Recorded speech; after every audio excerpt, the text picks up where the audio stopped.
జగన్మోహన్ రెడ్డి గారు మరో ఛాన్స్ మళ్ళీ సీఎం గా అవ్వాలని శత విధాల ప్రయత్నాల్లో ఉన్నారు. అంటే ఆశ ఉండొచ్చు కానీ ఒక ఛాన్స్ అనే వ్యక్తి మళ్ళీ మరో ఛాన్స్ మీద 175 నియోజకవర్గాలలో 175కి 175 రావడం ఎలా పాసిబుల్? అది అధికారంలోకి వచ్చినటువంటి జగన్మోహన్ రెడ్డి గారు కొత్త అధికారం ఎక్కిన తర్వాత రేట్లు పెంచడం అది ఎంతవరకు కరెక్ట్? పవన్ కళ్యాణ్ గారికి కూడా ఒక అవకాశం ఇవ్వాలి. ఆయనంటే అభిమానం అని చెప్పేసి ఓట్లు వేయకోకుండా కనీసం ఎమ్మెల్యే కూడా పవన్ కళ్యాణ్ గారిని గెలిపించలేదు. యాక్చువల్గా వాస్తవాలు మాట్లాడుకోవాలంటే నేను ఏ పార్టీకి ఫేవర్ కాదు, ఏ పార్టీకి నేను పక్షపాతిని కాదు. జగన్మోహన్ రెడ్డి గారు పరిపాలనలో చాలా వరకు బెటర్ దెన్.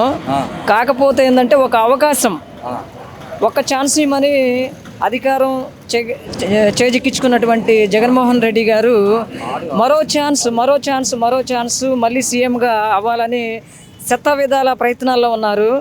అంటే ఆశ ఉండొచ్చు కానీ ఒక ఛాన్స్ అనే వ్యక్తి మళ్ళీ మరో ఛాన్స్ మీద ఫోకస్ పెట్టి 175 నియోజకవర్గాలలో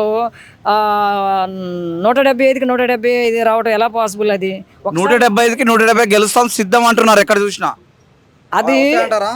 అది అసాధ్యం. ఎందుకంటే 175కి 175 రావటం ఏంటి అసలు? ఇది నేను యాజ్ ఏ భారత పౌరుడిగా మాట్లాడుతున్నాను. అది నేను ఎవరికి భయపడాల్సిన అవసరం నాకు లేదు. నేను ఓటు హక్కుదారుడిని, నేను అందులో అడ్వకేట్. నేను అయితే విషయం ఏంటంటే 175కి 175 రావటం ఏంటి? 175కి 170 రావటం అనేది అది ఇంపాసిబుల్. అయితే విషయం ఏంటంటే పరిపాలన గత ప్రభుత్వం కంటే ఈ పరిపాలనలో చాలా వరకు బెటర్ దాను అంతేగాని 175కి 175 రావటం అనేది అది రాంగ్. అది అయితే విషయం ఏంటంటే ఒక ఛాన్స్ అని సానుభూతి సంపాదించుకొని అధికారంలోకి వచ్చినటువంటి జగన్మోహన్ రెడ్డి గారు తర్వాత అధికారం ఎక్కిన తర్వాత రేట్లు పెంచడం అది ఎంతవరకు కరెక్ట్? రేట్లు పెంచడం ఎంతవరకు కరెక్ట్? బాగా పెరిగాయంటారా? అన్ని ఇప్పుడు పెట్రోల్ కానీ లేకపోతే నిత్యావసర వస్తువులు కానీ రేట్లు పెరిగాయి. కారణం ఏంటంటారు? మేము ఒకటే అంటామండి, పవన్ కళ్యాణ్ గారికి కూడా ఒక అవకాశం ఇవ్వాలి.